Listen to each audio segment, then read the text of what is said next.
Hello दोस्तों, आज हम यूपी के जीके के बारे में बात करेंगे। और मैं यूपी के बारे में जो सामान्य क्वेश्चन होते हैं, जनरल क्वेश्चन होते हैं, जो बेसिक क्वेश्चन होते हैं, जो परीक्षाओं में भर भर के आते हैं, धुआं उड़ाते हैं, उन्हीं के बारे में बात कर रहा हूँ। पार्ट 1 और पार्ट 2 मैंने डाल दिया है, अपलोड कर दिया है। ये पार्ट 3 रहेगा। और ये ऐसे क्वेश्चन है, यूनिक क्वेश्चन, जो बड़ी बड़ी परीक्षाओं में देखने को भी मिलते हैं। तो देर न करते हुए वीडियो स्टार्ट करते हैं। और वीडियो पहला प्रश्न क्या है दोस्तों?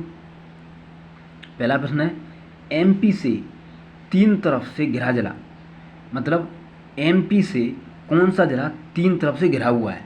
तो दोस्तों कौन सा जिला है? ललितपुर। कौन सा?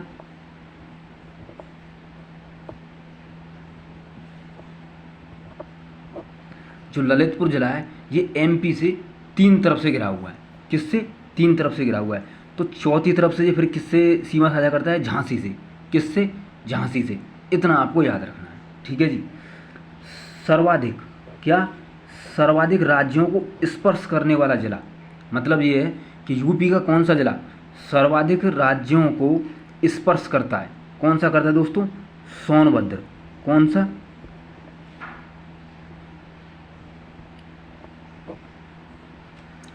ये सोनभद्र जो जिला है ये सर्वाधिक राज्यों को स्पर्श करता है।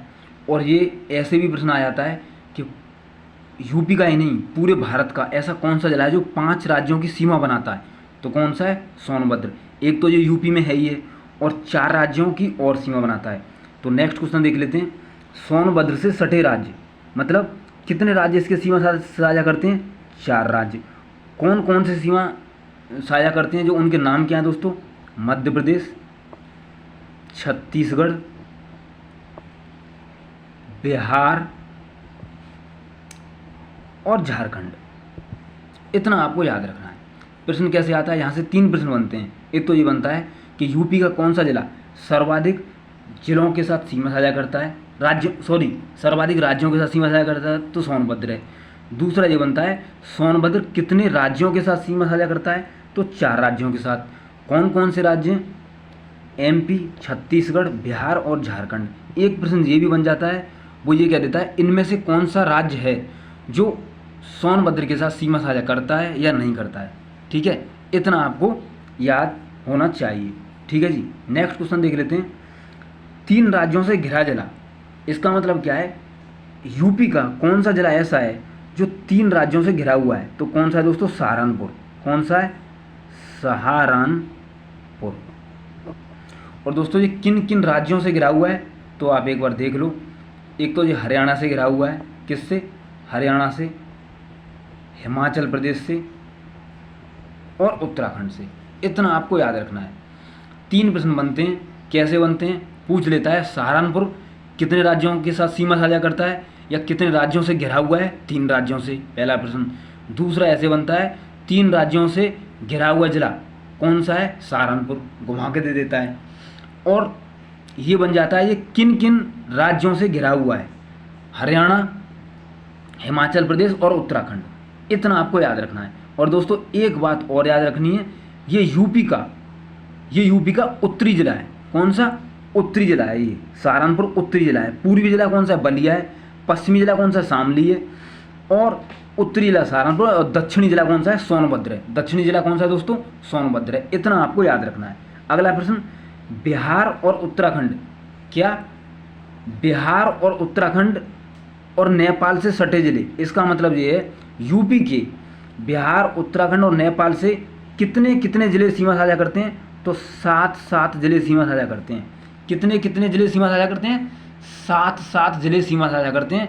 इतना आपको याद रखना है, ठीक है जी। अगला प्रश्न, पीलीभीत। हाँ, अगर आप जिलों के नाम लिखना चाहो तो लिख सकते हो दोस्तों। जिलों के नाम लिखना चाहो तो लिख सकते हो। बिहार से कौन कौन जिले सीमा साझा कर रहे हैं मैं बोल रहा हूँ, जल्दी से आप लिख सकते हो। देवरिया, बलिया, गाजीपुर, चंदौली, सोनभद्र, कुशीनगर और महाराजगंज। ये तो बिहार के साथ सीमा साझा करते हैं। किसके साथ सीमा साझा करते हैं? बिहार के साथ। उत्तराखंड के साथ दोस्तों आप लिखना चाहो लिख सकते हो। बिजनौर, बरेली, मुरादाबाद, मुजफ्फरनगर, रामपुर, सहारनपुर और पीलीभीत। कौन से? ये उत्तराखंड के साथ सीमा साझा करते हैं। और नेपाल के साथ लिखना चाहो, नेपाल के साथ लिख लो आप। महाराजगंज, बहराइच, बलरामपुर, सिद्धार्थनगर, श्रावस्ती, खीरी और पीलीभीत। इतना आपको याद रखना है। ठीक है जी। अगला प्रश्न, पीलीभीत सीमा साझा करता है। पीलीभीत सीमा साझा करता है किस किस के साथ सीमा साझा करता है? एक तो ये उत्तराखंड के साथ सीमा साझा करता है। किसके साथ? उत्तराखंड के साथ। और दोस्तों एक ये नेपाल के साथ सीमा साझा करता है। किसके साथ सीमा साझा करता है? उत्तराखंड के साथ और नेपाल के साथ। इतना आपको याद रखना है। ठीक है जी। नेक्स्ट क्वेश्चन देख लेते हैं। महाराजगंज सीमा साझा करता है। महाराजगंज किस किसके साथ सीमा साझा करता है दोस्तों? एक तो ये बिहार के साथ सीमा साझा करता है। किसके साथ? बिहार के साथ सीमा साझा करता है। और दोस्तों एक ये नेपाल के साथ सीमा साझा करता है। किसके साथ सीमा साझा करता है? नेपाल के साथ सीमा साझा करता है। ठीक है जी। अगला प्रश्न दोस्तों, मथुरा से सटे राज्यों की संख्या। मथुरा से कितने राज्य सीमा साझा करते हैं? 2। कौन कौन से? एक तो राजस्थान और दोस्तों एक हरियाणा। इतना आपको याद रखना है। मथुरा से कौन कौन से राज्य सीमा साझा करते हैं? 2 राज्य सीमा साझा करते हैं। कितने? 2। एक राजस्थान और एक हरियाणा। अगला प्रश्न, आगरा से सटे राज्यों की संख्या। दोस्तों आगरा कितने राज्यों के साथ सीमा बनाता है? तो दोस्तों 2 राज्यों के साथ सीमा बनाता है। किस किस के साथ? एक तो राजस्थान के साथ सीमा बनाता है और एक मध्य प्रदेश के साथ। ठीक है जी। इतना आपको याद रखना है। एक राजस्थान के साथ सीमा बनाता है ये और एक मध्य प्रदेश के साथ सीमा बनाता है। ठीक है जी। इतना आपको याद रखना है। उत्तराखंड किस राज्य से अलग हुआ? तो दोस्तों किससे अलग हुआ? यूपी से। किससे अलग हुआ? यूपी से। ये तो हो गया एक पहला प्रश्न। अगर आपसे ये पूछ ले कि उत्तराखंड यूपी से किस वर्ष अलग हुआ या कब अलग हुआ, तो 9 नवंबर सन 2000 में।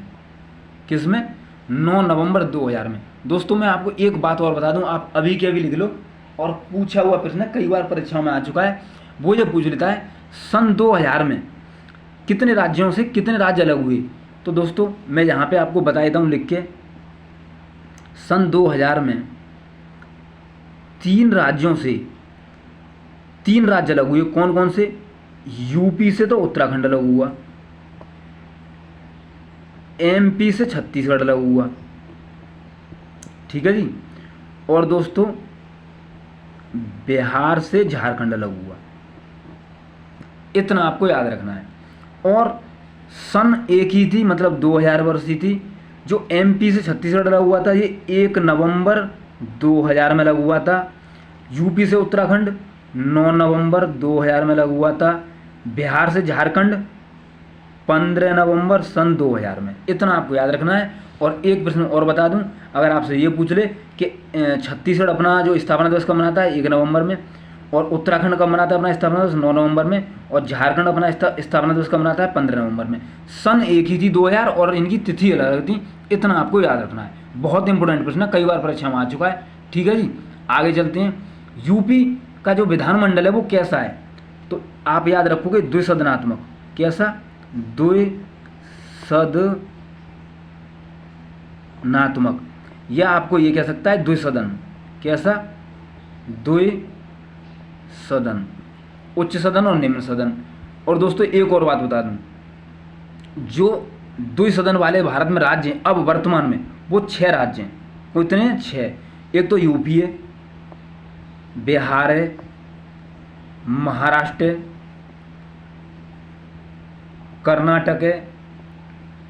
और दोस्तों महाराष्ट्र है, कर्नाटक है। और दोस्तों और कौन सा है? आंध्रा है, मतलब आंध्र प्रदेश है। और तेलंगाना है। कौन सा है?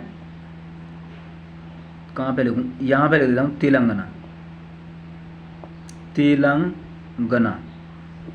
इतना आपको याद रखना है। यूपी है, बिहार है, महाराष्ट्र है, कर्नाटक है, आंध्र प्रदेश है और तेलंगाना है। और पहले कितने थे दोस्तों?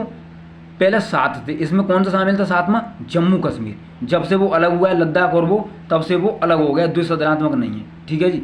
एक प्रश्न और लास्ट, प्रदेश में सबसे अधिक स्लम आबादी वाला जिला कौन सा है दोस्तों यूपी में? तो कौन सा है? मेरठ। कौन सा है? मेरठ। सबसे ज़्यादा स्लम आबादी वो होती है जो स्लम मीन्स होता है झुग्गी झोंपड़ी में रहने वाले जो व्यक्ति होते हैं उनको स्लम आबादी कह देते हैं। तो सबसे ज़्यादा जो स्लम आबादी रहती है यूपी में किस ज़िले में रहती है? मेरठ में। और एक बात मैं और बता दूं, स्लम आबादी में सबसे ज़्यादा अगर रहने वाली संख्या अगर भारत में बात करी जाए तो यूपी का स्थान चौथे नंबर पर आता है। कितने नंबर पर आता है यूपी का स्थान? चौथे नंबर पर आता है। पहला स्थान दोस्तों किस राज्य का है? महाराष्ट्र का है। किसका है? महाराष्ट्र का। दूसरा आंध्र प्रदेश का है और तीसरा पश्चिम बंगाल का है और चौथा उत्तर प्रदेश का है। इतना आपको याद रखना है, ठीक है जी।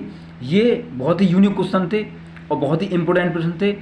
मिलते हैं नेक्स्ट वीडियो में, तब तक के लिए bye bye, Radhe Radhe, God bless you. Notes बनाते रहें और अपना टाइम ना खराब करें, ठीक है जी।